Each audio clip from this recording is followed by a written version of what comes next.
Welcome back to the channel, ladies and gentlemen. Today, an interesting one. We're going to go all the way from unboxing to final polish in one video. So I've been sent this stone. Someone's run into some problems. So let's get it out and see what we've got. That looks like it. Oh, it's just the envelope for sending it back to him when he's finished. And that had some details on it for somebody. So let's not reveal that. What do we have? There should be one stone in here. I've seen photos of it. Of course, I always get people to send me photos before I work on something. And sending cash in the mail is never really a good idea, but this person wants to buy a couple things from the store as well, and instead of ordering through the store, we'll just do it through the mail, I guess. So here's the stone in a little box. This is just some bonus little chunk. It's a nice square chunk. It's actually got a little bit of a tricky color bar, really curved, fairly bright. Looks like it's, yeah, it might be something. He just said that's a freebie, just do whatever you want with it, but this is the main stone. So just having a quick look at the letter. So nothing incriminating in the note. You can always pause the video and read it, but basically just sending me this opal to have a look at. And he just wants to buy some cerium oxide powder and some sintered diamond burrs, but I'll chuck in some aluminium oxide as well, just because, why not? So, let's focus on the important part and get this little opal out. This will be my first impressions of it, and then we'll dive in and we'll get to working on it. So here we are, this is it dry. It's Coober Pedy, pretty rubbed down already. You can see here there's plenty of spots that he's not been able to get to in these little deep pockets in here. There's also plenty of spots that are pretty easily accessible but not quite taken care of, so we'll change a bit. The shape, we'll keep it pretty organic. He wants it organic, so we'll keep it organic for him.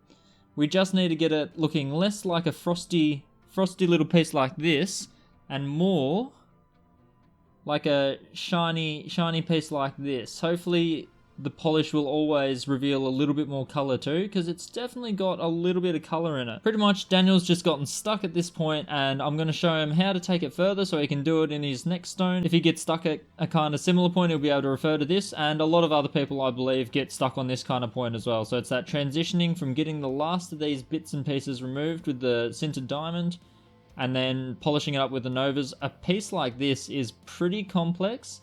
The more undulating it is, the more dips, the more peaks, all of that kind of stuff. It makes it really difficult to get a final polish on it.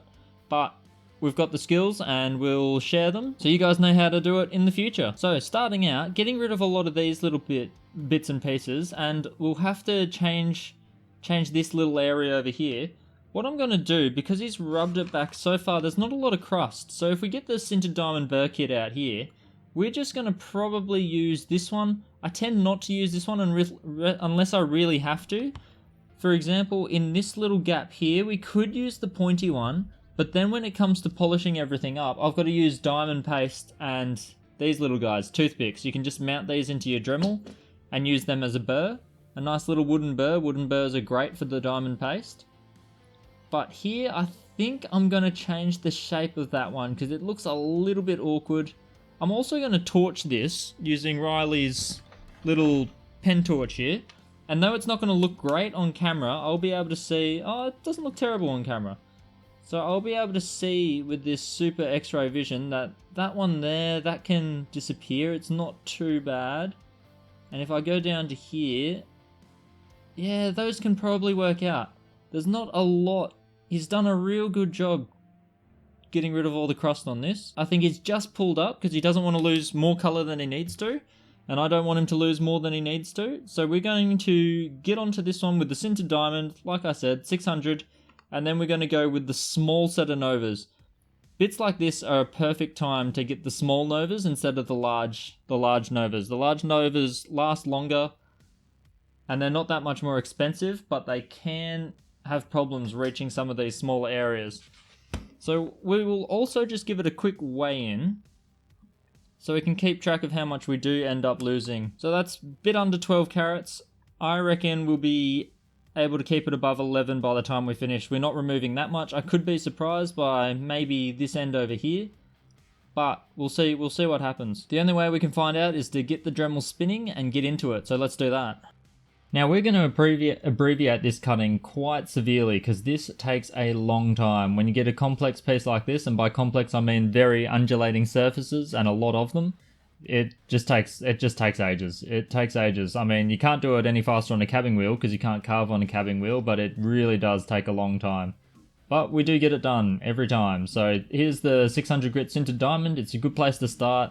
I would have started much lower than this, but of course, it's actually already had a lot of work done on it, and it's not bad. There's nothing major to fix, so the 600 grit sintered diamond, just to tizzy it up and get rid of the last of these sandy inclusions.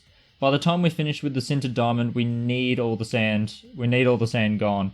You don't want to ask too much of the Nova points. They wear out, whereas the sintered diamonds, they last almost forever.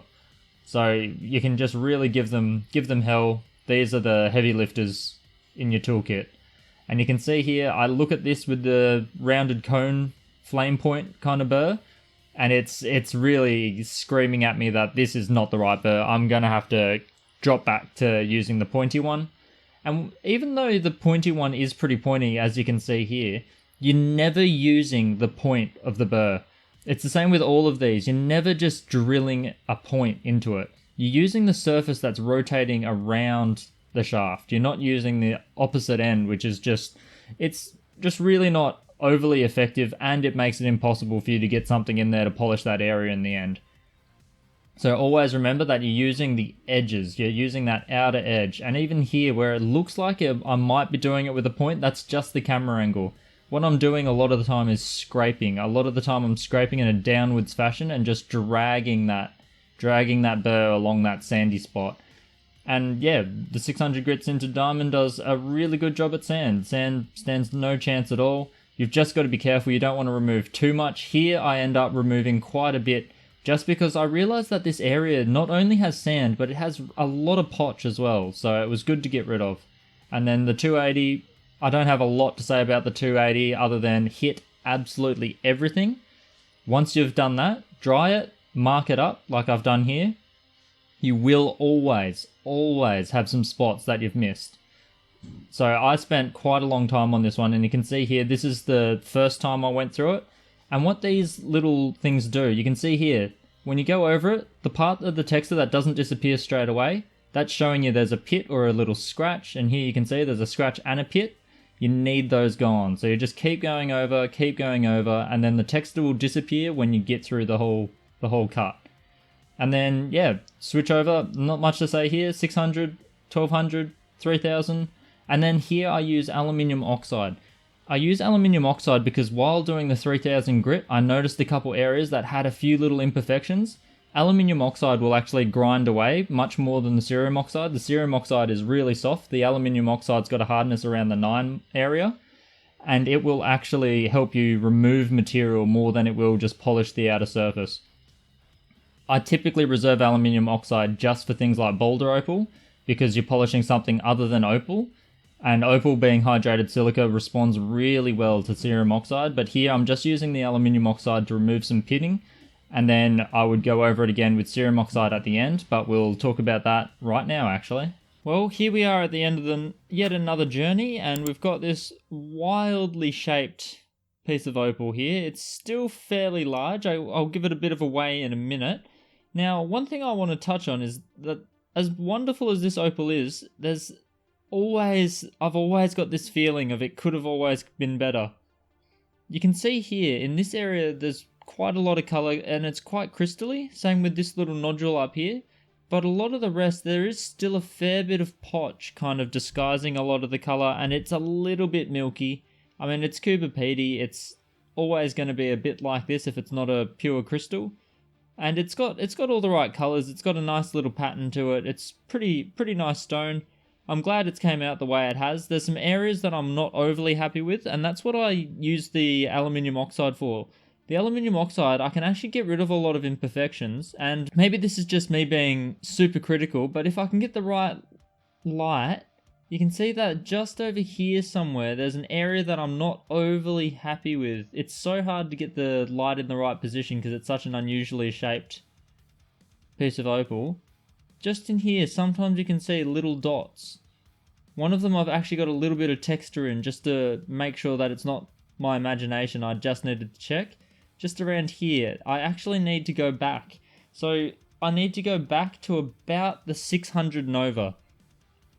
A lot of people say that I fly through these stones and that I'm a master carver and all that kind of stuff, but really I'm not. I'm just a regular guy, kind of getting okay at carving slowly over time.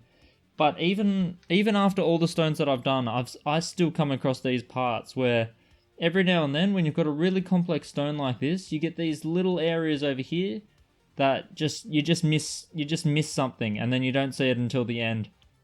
I actually saw it when I was doing the 3000 grit stage, because I dry between each stage, and I saw a couple spots here and I already knew I was too far gone. So I thought I'd just shine up the rest of it, but it's not taken a full shine yet. I haven't used the cerium oxide. I would typically try to perfect any tiny little things with the aluminium oxide because it is fairly abrasive. It's about a 9 on the hardness scale, so it does actually chew away pretty quickly, even if you're using a felt burr.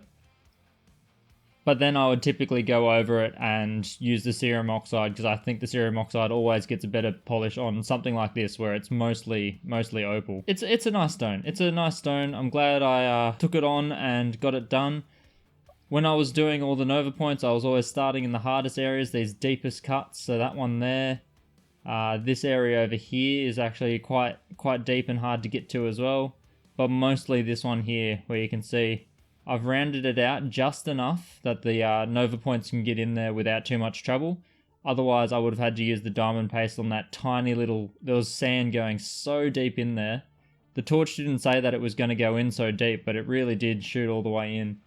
And it was good because it meant I got to get rid of a lot of this potch over here, and we revealed a lot more color in these areas, which is kind of nice.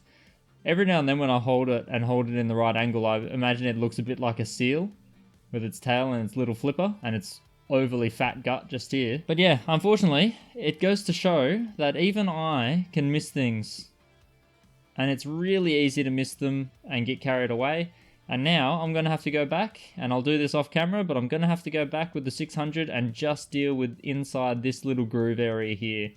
It's a tough spot, and it's a tough thing to miss. And you really don't save time by rushing through stones. That's one thing that I always learn every couple of months I'll hit a stone like this where I miss something, and then I'll have to go back to the 600. And I will focus on the 600 just hitting this kind of area here. I might use a texture to help myself out. But I'll focus on this area, but then when I go from the 600 to 1200, I've got to hit that area and a little bit past it. And then 3000 got to hit past it again, and then when I'm doing the metal oxide, I'm just going to do the whole surface again. But yeah, I can get this one done off camera and then send it back. It was good fun to work on. We'll just give it a quick way. So I can't remember what it was when we first did it, but I'll pop it up on screen. I think from memory we have lost a couple carats here. That sand just went in far deeper than I thought, and I did remove a bit of potch here and there just to get it to show a bit more color, because that's the most important thing. We want the color to pop. Whether there's a lot of potch or not, it doesn't really matter. We just want minimal potch to maximize color, and I think we've done that, which is quite nice, especially this end here. As complicated as it was, it's come out quite well, but again, I'm just gonna head off now and hit this with the 600 and go from the 600 upwards again and get this stone finished. It's been pretty fun. It's fun to work on these really wildly shaped ones, as opposed to just cabbing stones up and getting standard ovals and stuff. I really do like this stuff. It's fun to just get carried away and just get lost in the undulating areas of the opal and just hunting color, what we're all after. So I'll catch you guys in the next video. Hopefully we'll be working a bit of an easier stone. I don't want to be doing one of these every day, that's for sure. This takes many hours, as many of you would know. Catch you around, guys, and hopefully the next one's as good, if not better.